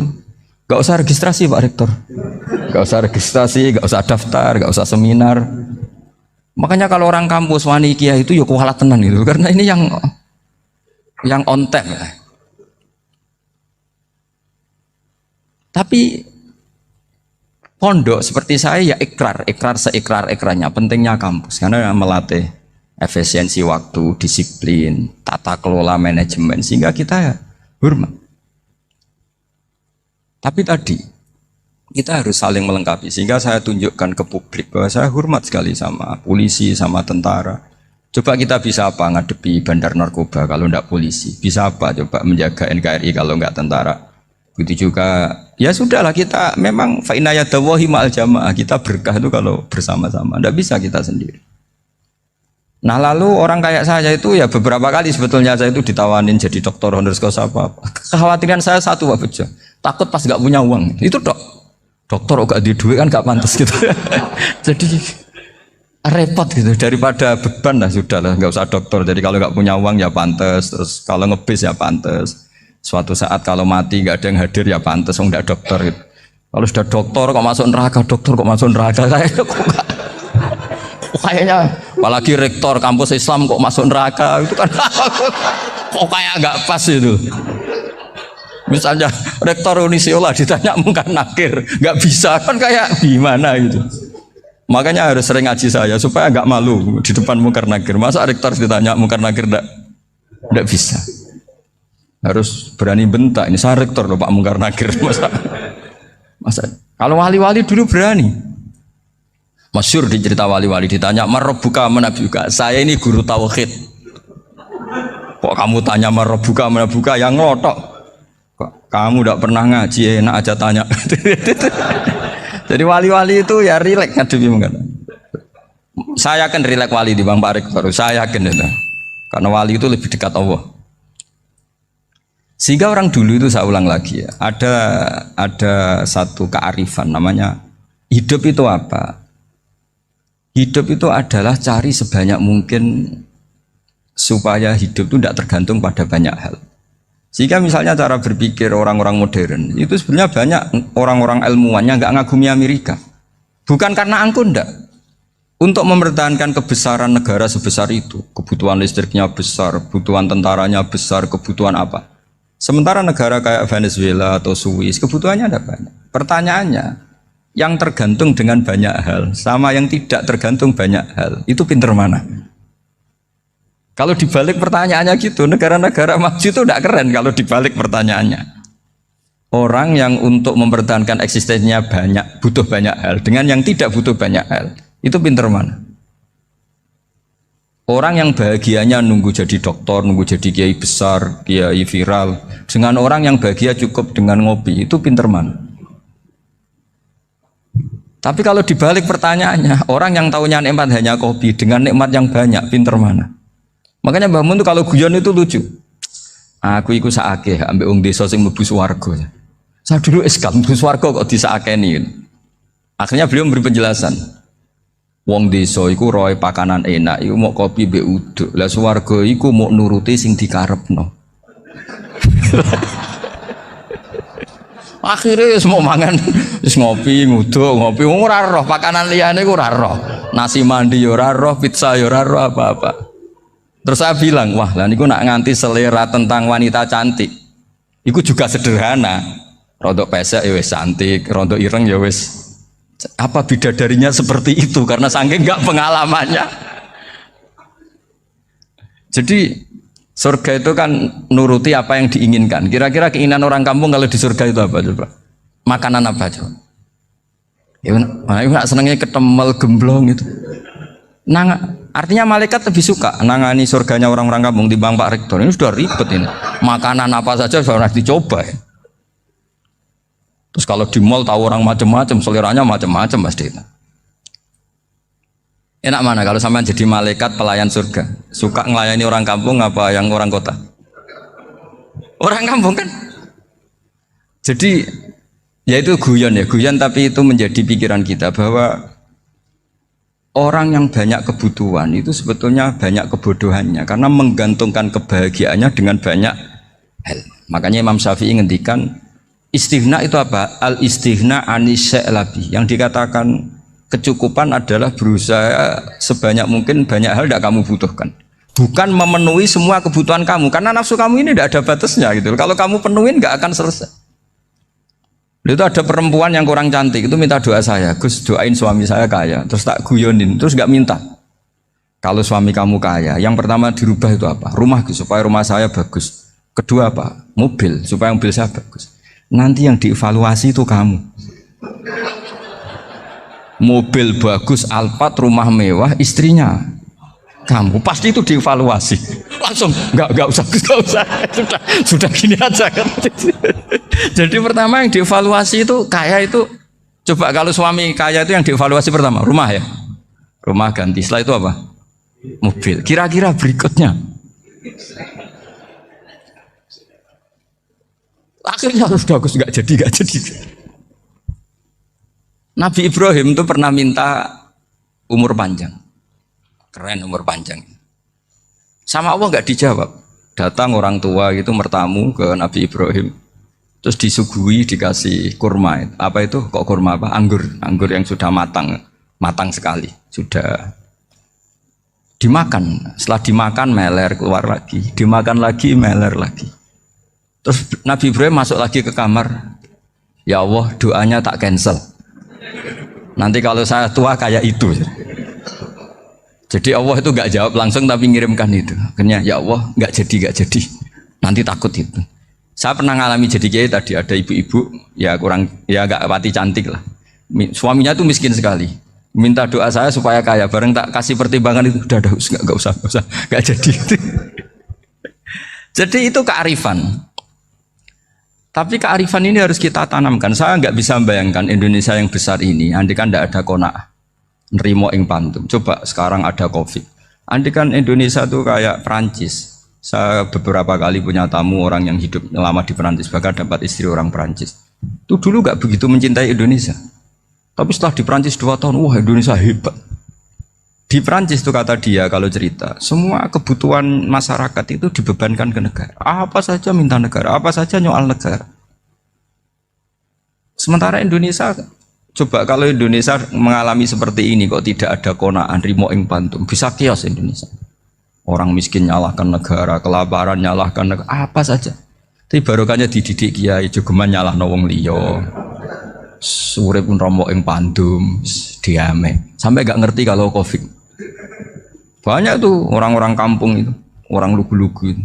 Mbah niki saking Covid, salam ning Covid, muga-muga umure panjang.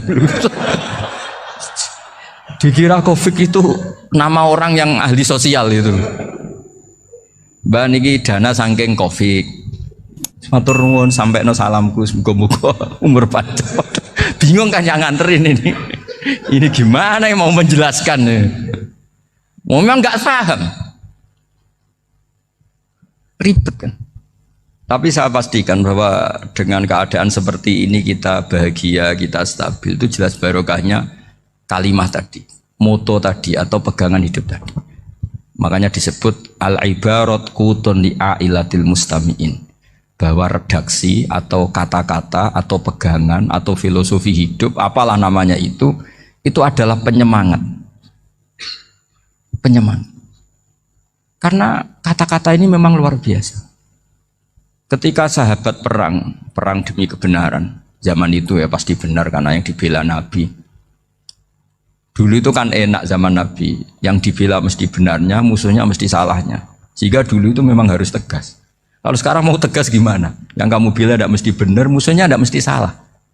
Ribet kan kalau misalnya saya tukaran sama Pak Rektor, kamu mau bela mana kan bingung. Saya tidak mesti benar, saya tidak Nabi. Pak Rektor apalagi nggak mesti benar lagi kan? Ribet kan? Jadi kalau kita mau perang sekarang itu mau pede gimana? Enggak. Makanya banyak ulama sekarang tuh mau tegas tuh nggak berani karena ya banyak hal yang abu-abu lah wilayahnya. Misalnya pilihan presiden, atau pilihan bupati, pilihan menteri. Kamu mati-matian bela itu, yang kamu bela tidak mesti benar, musuh kamu tidak mesti salah. Misalnya pilihan bupati, wah ini kabupaten ini baik kalau bupatinya ini, yang satu bilang ini, terus tim suksesnya kamu tanya, kamu yakin? Ya tidak juga. Lah kenapa semangat? Kan saya botohnya, paling alasannya ya itu aja, bukan yang lain. Beda dengan zaman Nabi, nabinya mesti benar, Abu Jahalnya mesti salah, kan enak aturan mainnya jelas. Singkat cerita dalam perang itu banyak sahabat yang ngalami luka, ngalami apa gitu.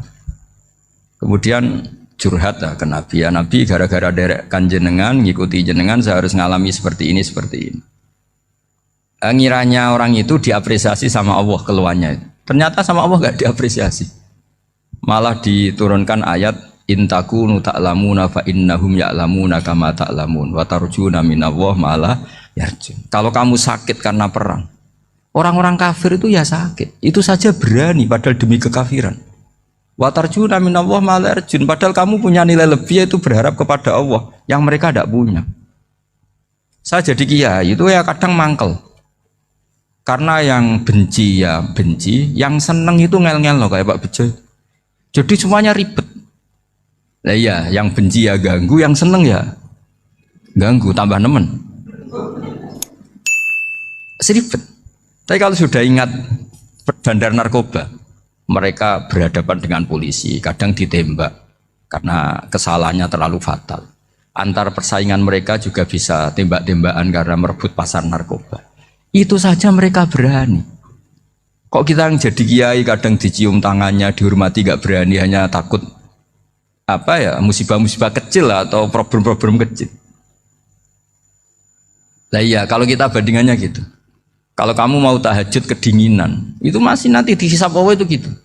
Maling ayam itu keluar malam-malam, hanya dapat ayam. Itu gak takut dingin. Ya gak takut digebuki masa. Kamu mau tahajud saja takut dingin.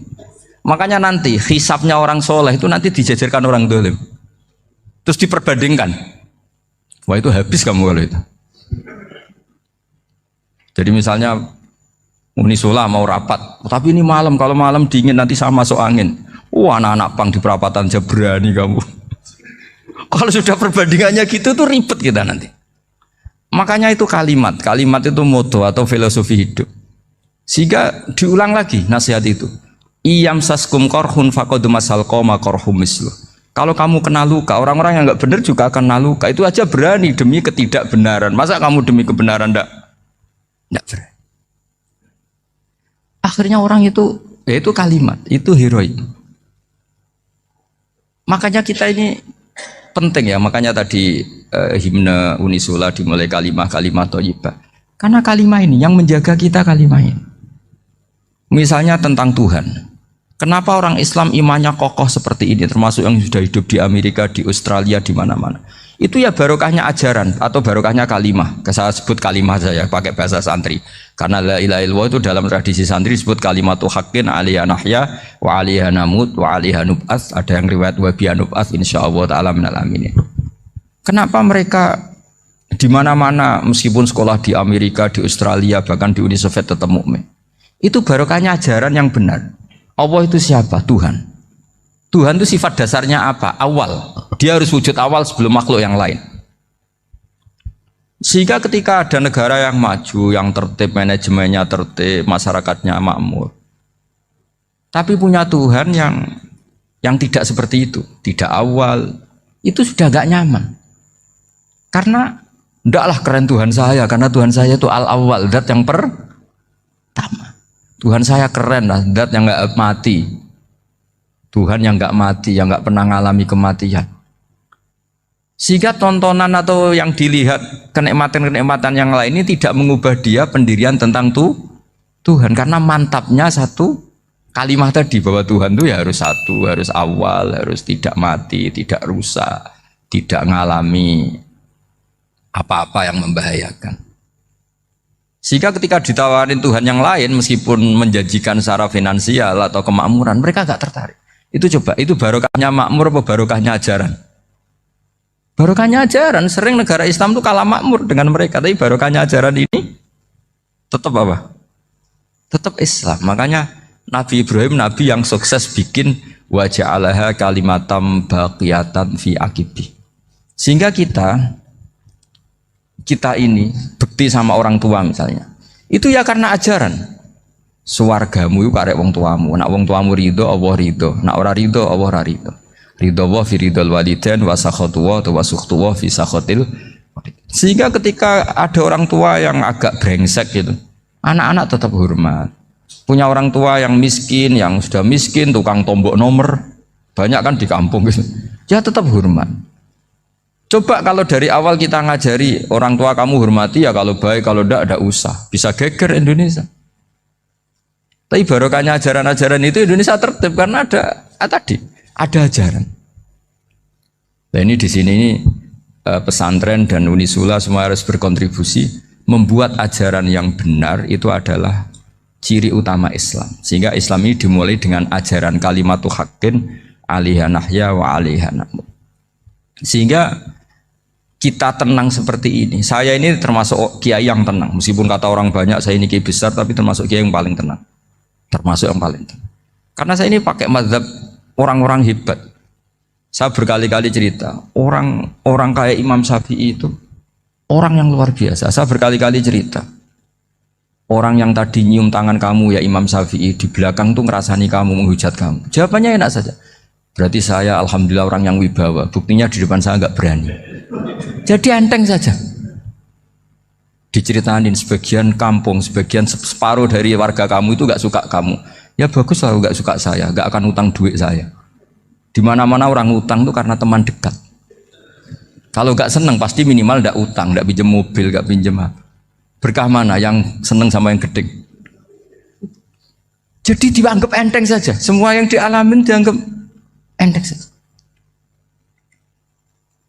Misalnya punya istri pemarah, ya baguslah marahin suami. Kalau marahin tonggo malah ribet. Jadi kamu harus terima kasih kalau dimarahin istri. Baguslah marahin saya mah, kalau marahin tonggo ribet. Jadi enteng saja. Tapi kita sekarang tuh karena nafsu ya, sehingga menghadapi hidup ini ribet. Ulama dulu kalau mau mati itu senengnya bukan main.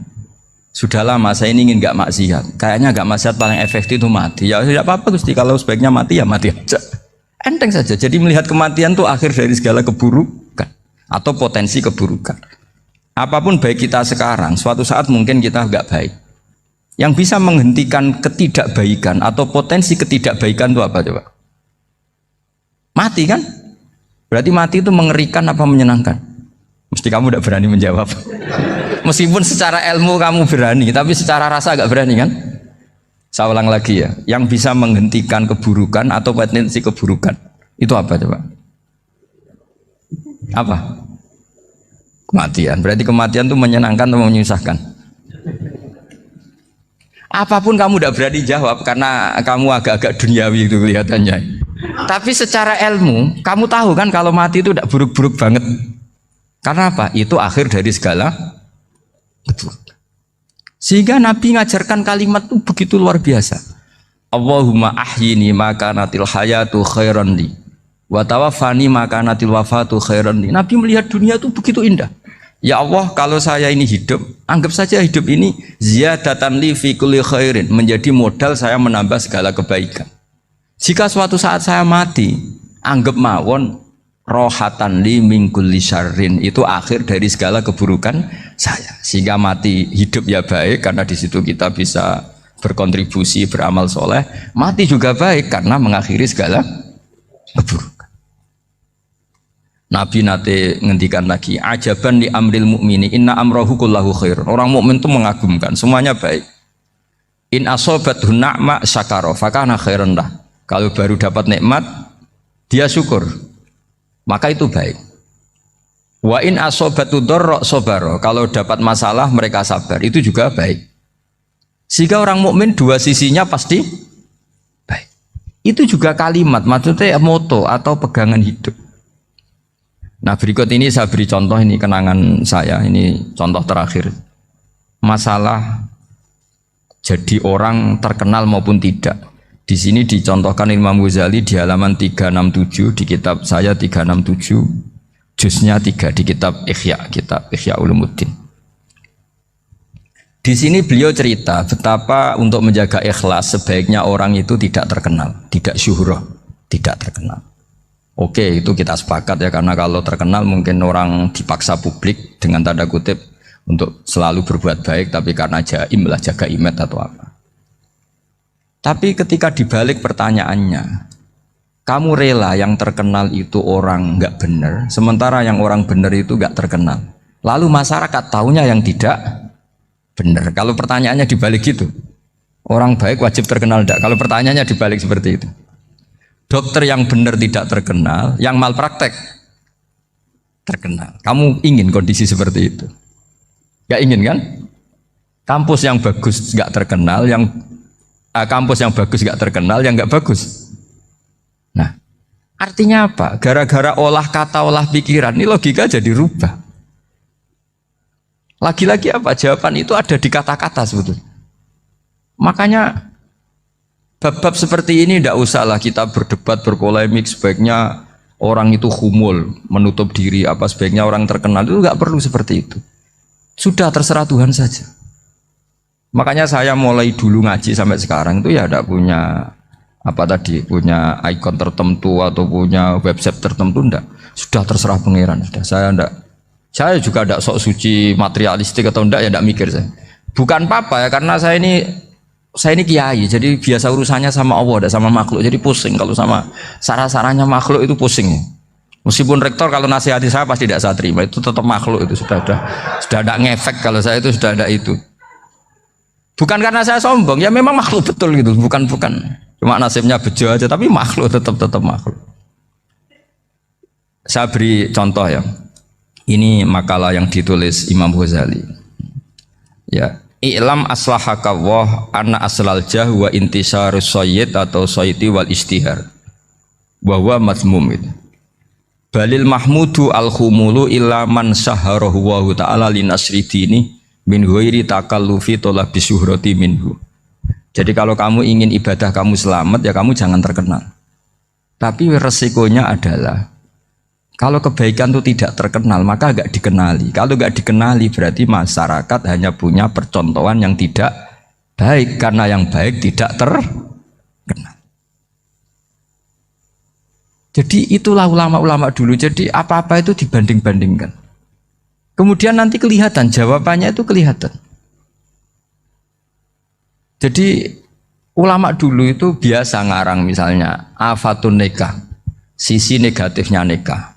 Harus ngurmat istri, harus macam-macam, kalau terlantar itu ya dosa. Seperti tadi Pak Marsudi cerita, kalau orang ngapalkan Quran itu takut lupa, kalau lupa itu jadi dosa.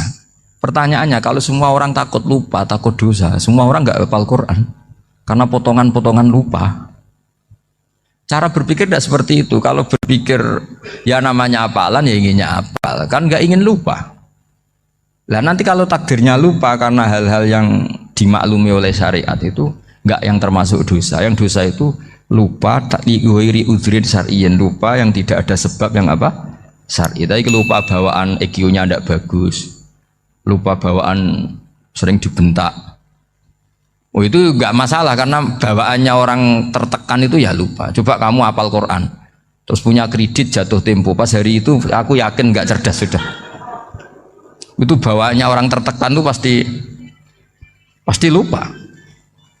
Jadi ya saya teruskan ya. Jadi terus ada makalah yang sangat bagus sekali tentang itu. Saya baca ya. Wa yadullu ala dzalika anna Allah azza wa jalla amaral anbiya'a bi idharil amali lil iktida wa khassahum bi mansibin nubuwah. Wala yajuzu ayyudhunna bihim annahum khurrimu afdolal amalen. Jadi orang yang terlalu mendewa-dewakan khumul itu menutup diri. Oke itu baik karena dengan khumul, dengan menutup diri Anda tidak riya, Anda tidak pamer. Tapi kata Imam Ghazali, kamu juga harus ingat di antara syaratnya Nabi itu harus mengumumkan kalau beliau itu seorang Nabi. Harus memaklumatkan kalau beliau seorang Nabi supaya bisa diikuti.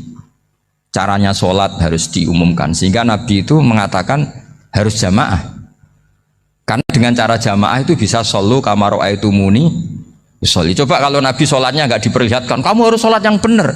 Caranya gimana ya Rasulullah? Itu rahasia. Bingung nggak kira-kira? Bingung nggak? Ya misalnya amal rahasia selalu lebih baik. Terus ada pertanyaan, Nabi ngendikan kamu sholat yang benar. Caranya gimana Nabi? Ya itu rahasia. Terus gimana coba? Tapi Nabi ngendikan apa? Shollu kama ra'aitumuni usolli. Ya sudah kamu sholat, niru saya sholat. Berarti Nabi sholatnya diperlihatkan apa disembunyikan? Diperlihatkan. Jadi begitu juga saya berkali-kali bilang, orang tahu kalau itu bidan ya berdasar tulisan itu bidan. Tahu kalau itu dokter gigi ya itu dokter gigi. Jangan sampai gara-gara tidak ada tulisan mau beli alat bangunan di dokter gigi, mau periksa gigi di toko bangunan. Gara-gara apa? Nggak ada maklumat. Nah, di sini ulama-ulama selalu memaklumatkan dirinya. Termasuk Imam Ghazali ketika ngarang kitab dinamai Ihya Ulumuddin, bahwa kitab ini bisa menghidupkan ilmu-ilmu agama yang mulai hilang. Begitu seterusnya.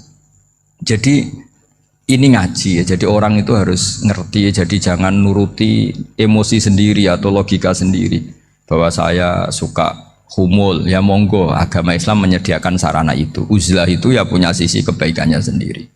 Tapi syuhrah terkenal asal tidak nuruti nafsu juga punya sisi kebaikannya sendiri. Setidaknya umat ini punya satu master kebaikan yang mudah diakses. Tapi tadi saya ulang lagi, jangan karena hadun nafsi, jangan karena kepentingan pribadi. Makanya di sini disebutkan wa yadullu ala dzalika ay ala syuhrah anna Allah ta'ala amarul anbiya bi idharil amal lil iktida. Allah selalu memerintahkan para nabi kalau ngamal kebaikan ya harus dimunculkan supaya bisa Itu. Yaitu tadi kita tidak bisa bayangkan kan kalau misalnya Nabi menyuruh kamu harus sholat yang benar, kemudian sholatnya Nabi sembunyi. Lalu ditanya, Nabi saya niru siapa? Wah itu rahasia, kamu nggak boleh lihat sholat saya saat takut tidak ikhlas. Ribet kan? Sehingga jamaah itu statusnya tetap harus. Nah bedanya harus ini ulama berpendapat harus yang apa? Fardu kifayah. Tapi fardu itu maknanya harus. Tapi bukan berarti kalau nggak jamaah sholatnya nggak sah, nggak. Tetap tapi statusnya jamaah tetap apa? Harus. Nah barokahnya harus ini orang yang baru sholat, sholatnya langsung benar karena ada yang diikutin. Coba kalau mantan dukun baru sholat terus sholat sendiri, itu mesti mirip mantra gitu. Karena dia tidak ada master percontohannya. Tapi barokahnya ada master, orang paling bodoh pun kalau sholat ya benar, karena standar ada komandonya, ada imamnya. Sehingga Imam Ahmad malah berpikir keras, syarat sahnya sholat itu harus jamaah. Cara pikirannya Imam Ahmad keras sekali beliau. Sehingga kalau orang sholat sendiri kok ada orang lain yang maunya berjamaah harus bayar, orang itu harus bayar demi sahnya sholat. Itu madzhabnya Imam Ahmad. Tapi kalau madzhab Syafi'i hanya mengatakan itu fardu kifayah, yang kalau satu komunitas gak mau melakukan semuanya apa? Dosa. Ya jadi ini sebelum sesi ringan tanya jawab, hanya 2 saja tanyanya, nggak boleh banyak-banyak, nanti nggak pulang-pulang saya. Jadi tak baca lagi biar dapat berkahnya Imam Ghazali. Wa qala qaumun asirru afdalu minal alaniyati. Terus kata sebagian ulama al alaniyah itu afdal minas sirri. Terus diperbandingkan baik yang mana amal dipertontonkan sama ndak. Terus kata Imam Ghazali, kalau orang itu bisa jaga tidak riya, maka sebaiknya dipertontonkan karena kebaikan harus yang muncul, bukan yang tidak baik yang muncul. Makanya ketika memaklumatkan diri sebagai ingin jadi generasi khairah ummah, itu kalau diterjemah itu kan wow, khairah ummah, umat terbaik. Itu kan kayak agak angkuh. Tapi nggak apa-apa, itu nggak apa-apa. Masa kita kampanye siap degradasi moral kan ya lucu kan, masa jualan gitu kan ya lucu. Kita memang ingin mengkhidmati ummah, berbakti dengan umat, membantu supaya jadi generasi khairun apa? Ummah. Tidak apa-apa dimaklumatkan supaya dengan itu umat punya sarana. Oh kalau ingin jadi khairun ummah kuliah di sini. Jangan lalu enggak gitu. Ya sama kita dokter, maklumatkan saja dokter gigi, dokter kandungan, dokter bedah. Sehingga orang kalau mau bedah ya jangan ke dokter kandungan. Jadi barokahnya maklumat ya. Jadi saya mohon sekali ini, saya sendiri sebetulnya orang yang nggak siap terkenal sebetulnya, tapi ya sudah terserah Allah saja. Kalau itu cara Allah menyebar kebaikan, ya monggo. Pokoknya kita tawakal saja sama Allah Subhanahu wa Ta'ala. Assalamualaikum warahmatullahi wabarakatuh.